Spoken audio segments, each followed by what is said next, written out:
Good morning to you, Priscilla and Chris in the studio and our audience of Morning at NTV. Precisely, I'm coming to you live from Koboko district, where we are going to dive into issues of service delivery. Now, when you look at Koboko district, over the years, they have failed to attract substantive officers and heads of department for some of the key positions within the district. And this, among others, includes the district health officer, who has been acting for almost 9 years. And then you also look at the district engineer, who has been acting almost for 10 years. And then also coming down, you look at the chief finance officer, commonly known as CFO, who has acted for more than 13 years, among others. And this, according to those who are acting, has limited their powers when it comes to service delivery. However, this morning, I'm delighted that on Morning at NTV show, I've been joined by the district LC5 chairperson of Koboko. That is Mr. Mambo Ashraf. Mr. Chairman, you're most welcome to Morning at NTV show. Thank you, Sadidi. Tell us, when it comes to the issue of service delivery, we have seen a number of heads of department within the district who are acting, and the district has failed to attract substantive officers, despite the government efforts to give you money to recruit and so on. What is not happening? Thank you so much. In regards to issue of the substantive heads of departments, indeed, as Koboko district, we have advertised for more than 3 times. More especially the district health officer, we have failed to attract. And you know the conditions that are set for you to become a district health officer, the process that you have to undergo. And once you attain those positions, they tend to look for greener pasture. So it's very hard for us to attract the department of the district engineer. The conditions are also topside. They have failed to attract. Also the CFO, remember, all this time we are advertising for chief finance officer. The terms and conditions are extremely strict. So whoever has those qualifications, they tend not to work in local government because the environment, local government does not make them match, their salary does not match the government. And that goes back to the issue of the salary disparity that we have. So those ones who are doing critical positions, they usually look at their position and end up quitting the jobs. So we have advertised for these positions, we have failed to apply. Also, we have now the district community development officer. We don't have it as a district. The one we had retired and she went. So it means it has created a gap between us. So whoever is given in acting position, that people do call.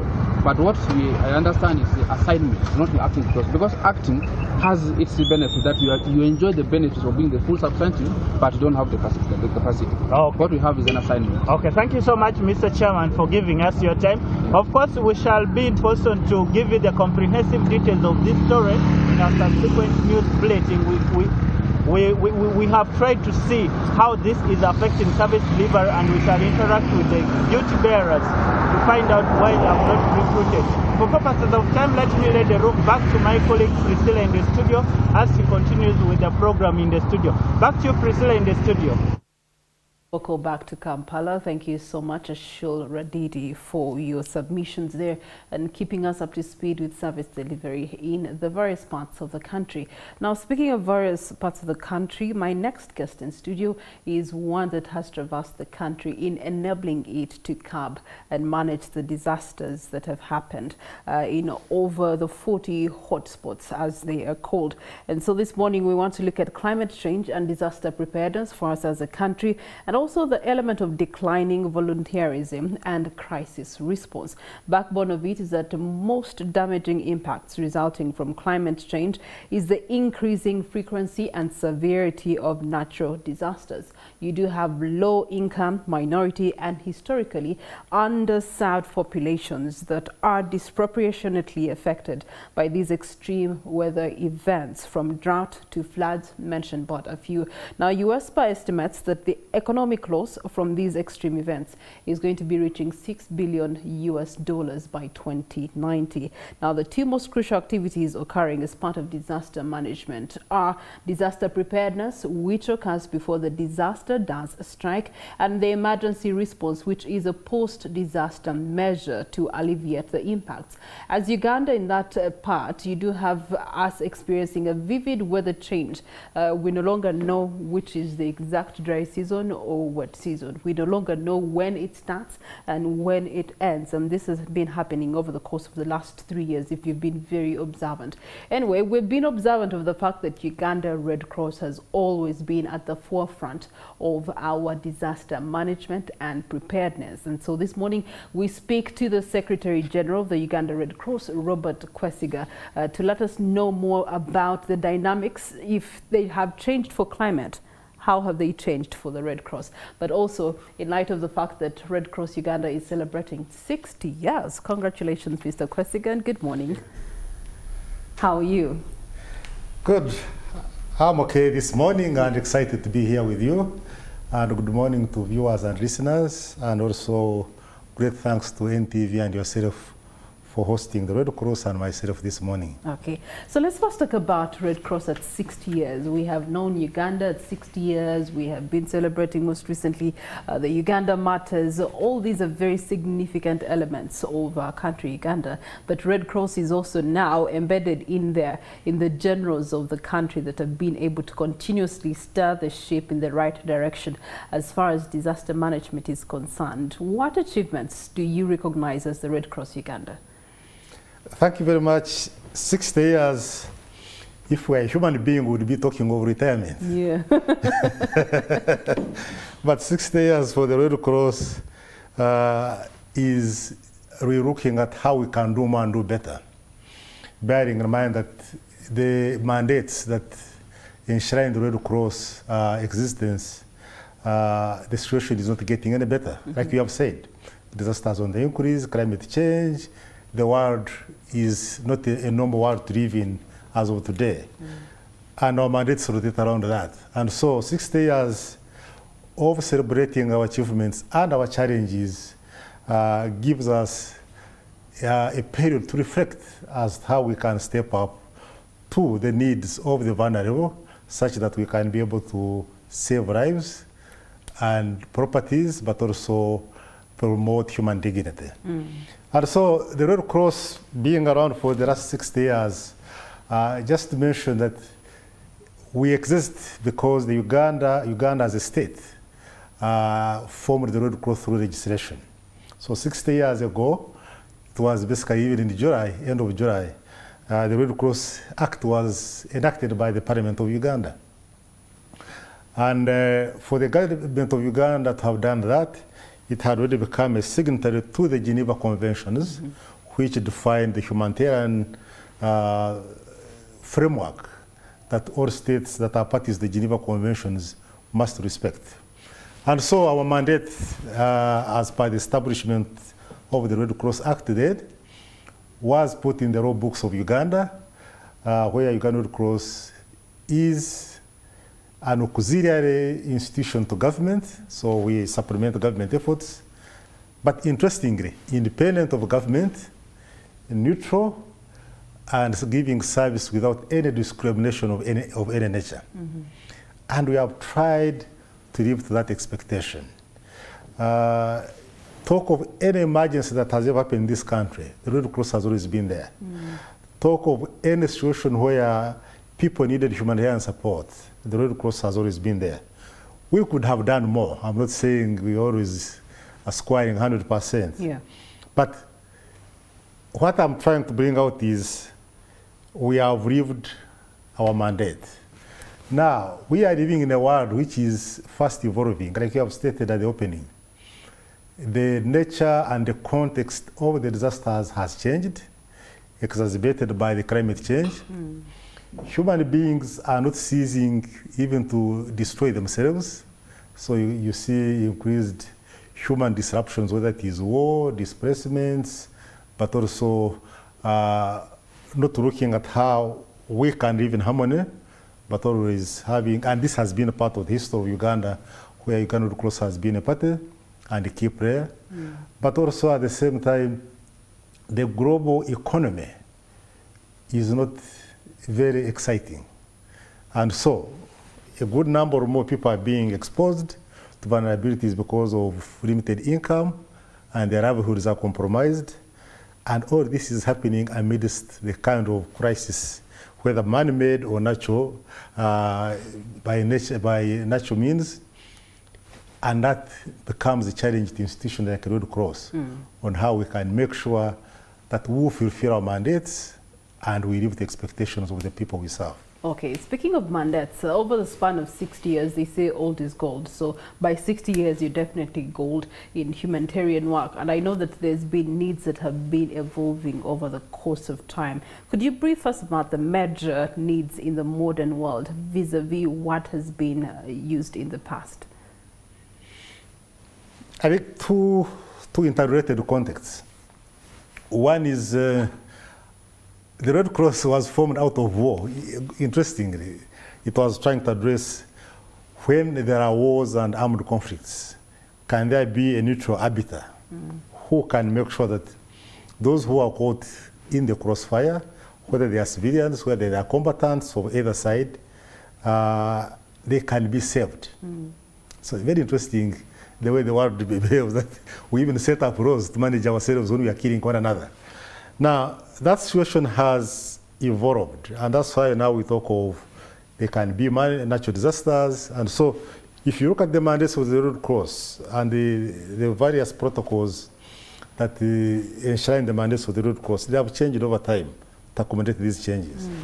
Now, if you look at the global context, like you have said, two worrying trends which are not getting any better. At the end of the Cold War, I think this was in the 1990s, the whole world was very optimistic that now with the end of the Cold War, the world is going to be a better place to live in. Because then the big superpowers, or the big boys, as they say, they had put down their guns and everybody was focusing on economic development. Too much expectation which hasn't been met. So today, pick any part of the world, armed conflicts are on the increase. Armed conflicts are on the increase. And we can mention in Africa, in Europe, everywhere.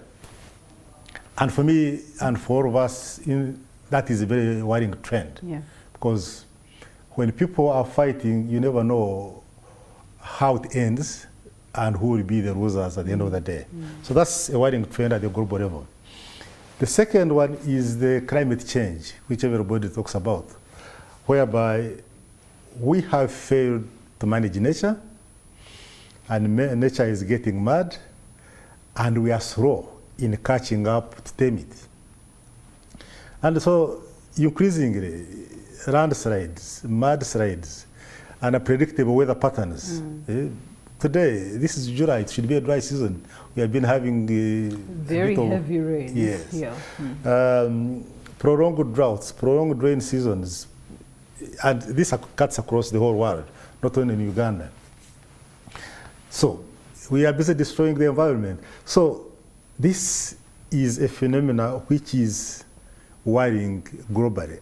And when you look at the issues we address, which are manifested in humanitarian interventions, you can easily tie them to this environmental mismanagement or climate change.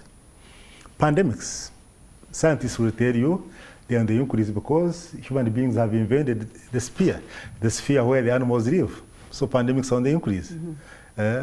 Because some of those were always anchored in those animals that stay in those areas now which you have invaded.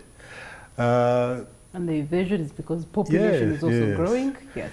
If you look at Uganda as an example, in the past years or 60 years, maybe the first half of the 60 years of the Red Cross existence, what we are responding to was partly because of our history. We are always fighting, our wars and conflicts. But today, most of the efforts is into these emergencies, and where they never used to be. People used to say, floods, landslides, you are talking of Rwenzori, you are talking of the Mount Elgon region. But early this year and last year, the biggest displacement was in and around Lake Victoria because of the rising waters. And even now, we do have the Nile River also having water levels rising. So you can see how it changes. Then we are we are increasing the population. Of course, the land is in light constant. of those changes, the interventions that you ping-ponged earlier, are they still applicable, or you've had to make adjustments to meet the modern challenges that you face in your humanitarian work? The bit of it is our mandate is broad. You can always adjust it.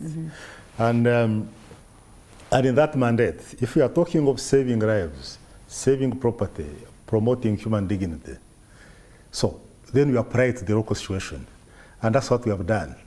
That in all that we do, we have to make sure that the modern trends of the hazards that expose people to disasters are addressed. Okay. And that's why you find issues around climate change, issues around the environment, they are cross-cutting in whatever we do. In whatever we do, they are cross-cutting. And so, and the whole world, and including Uganda actors, whether government or others, we have to do it, short of which then we'll be responding, but not managing the crisis. And in conclusion, what's your call to action to state actors and non-state actors? That disasters are real. Hazards are on the increase. But hazards don't make disasters happen. We can manage the hazards and minimize the disasters. And at times that's the context we don't do well. And so all the various actors, how do we tame the hazards that expose us to disasters? So that's when you talk of early action, you talk of mitigation measures, you talk of capacitating the people who are exposed.